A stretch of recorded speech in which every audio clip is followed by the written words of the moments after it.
Hello, magandang hapon sa inyo mga kapatid, sa aking mga membro ng PHCP INC, ang Philippine Healing Missionary Association. Maraming salamat sa inyo. Ngayon balik normal na, no? Yung kanina naamoy kulay pula na hawalin, na grabe, no? Ang liwanag na kapag ito sumabog ay hindi ko alam kung saan na tayo, no? Maraming salamat po sa inyo mga kapatid ko sa samahan ng PHME. Siyempre sa mga hindi membro na nagdasal, maraming salamat sa inyo. Ngayon po, talagang tunay yung nakikita rin ng pangitain na mayroong magaganap na lindol.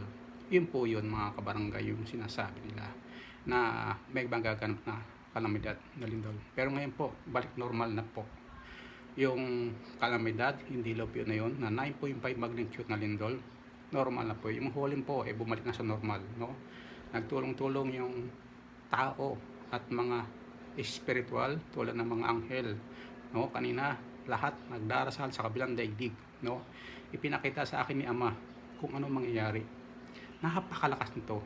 Pero ngayon balik normal na, no? Maraming salamat sa inyo mga kapatid. Napakalaki kasi ng tulong kapag ang tao ang nagdarasal. Kahit ito ay mga nasa 3 pataas o 7, no, na nagdarasal, basta isa na naniniwala hanggang 7 pataas mga kapatid, napakalaki ng bisa ng tao kapag nagdarasal. Bakit? Dalawa kasi mga kapatid kapag nagdarasal ang tao. Una, ang material na katawan at ang kanyang kaluluwa. Kaya napakalakas na, no? Kaya ang isang tao na nagdarasal ng isa na naniniwala kay Master Divine Healer, dalawa na nagdarasal, ang material at ang kanyang kaluluwa.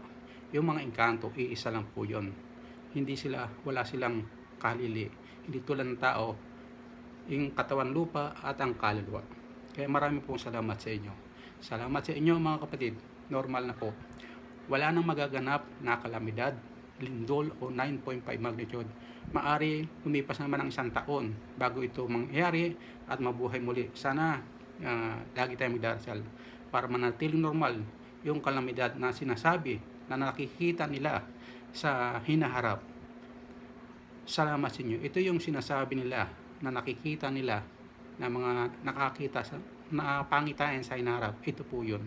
Si Master Divine Healer po ay hindi po ako nagko-comment. Pihirap po tayo mag-comment. Kanina pinakita sa akin ni Ama yung magaganap. Kulay-hulay na napaka sobrang kulay apoy, no? Kulay pula yung liwanag.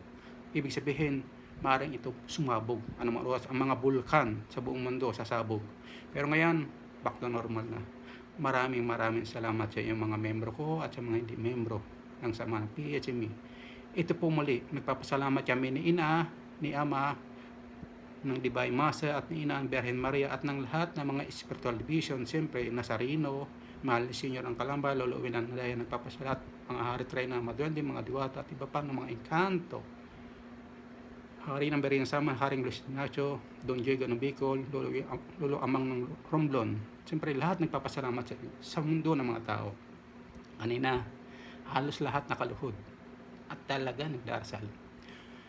Ay, nakahinga ako ng maluwag. Maraming po salamat sa mga membro at sa mga hindi membro na nagdasal. Maraming salamat po. Hindi naganap yung kalamidad na sinasabi at nakikita nila na 9.5, 8.5, 7 magnitude na lindol. Yun po yung sinasabi niya, 9.5 magnitude. Ay, noon pa yan inaalagaan ni Master Divine, no? Ayaw kong mangyari sapagkat maraming mamamatay. Kawawa naman ang buong mundo. Maraming salamat sa inyo. Back to normal na. Ay, yung hulen, balik na sa dati. Natutulog muli.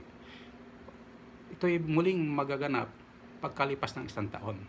Sana lagi tayo magdasal mga kapatid. Muli, maraming salamat sa inyo lahat. Salamat sa inyo mga kapatid. Ito muli, Master Divine the Healer. Salamat po.